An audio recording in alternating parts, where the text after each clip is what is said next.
திருப்பூர் வளர்மதி பக்கத்துல இருக்க நொய்யலாத்து பாலத்துல சண்டே அன்னைக்கு காலையில ஒரு டெட் பாடி கிடந்தது. அது யாருன்னு தெரியலன்னு சொல்லி வீடியோ போட்டிருந்தோம். இறந்து போனது யாரு என்ன ஏதாவது டீடைல்ஸ் தெரிஞ்சுதான் சொல்லி கமெண்ட்ல நிறைய பேர் கேட்டிருந்தீங்க.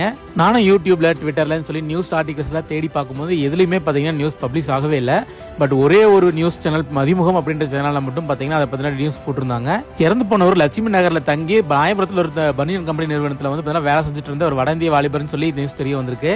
அவரோட பேர் சல்மான் கான், வயசு 24, பீகாரை சேர்ந்தவர் சொல்லி நியூஸ்ல போட்டிருந்தாங்க.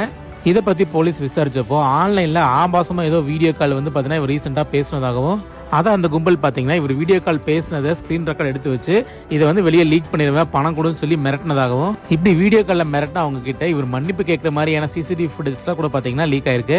இதுதான் எக்ஸாக்ட் ரீசனான்னு தெரியல. பட் நியூஸ்ல வந்து பாத்தீங்கன்னா அந்த மாதிரி தான் போட்டிருக்காங்க. இது மாதிரி ஆன்லைன்ல ஆபாச வீடியோ காலுக்கு ஆசைப்பட்டு இது மாதிரி பணம் பறிக்கிற கும்பல் கிட்ட மாட்டிக்கிட்டு இந்த மாதிரி பிரச்சனைகள்லாம் பாத்தீங்கன்னா நிறையவே ஆன்லைன்ல இருக்கு. இப்ப நம்ம ஊர்லயே ஒருத்தர் உயிரியே விட்டுட்டாரு.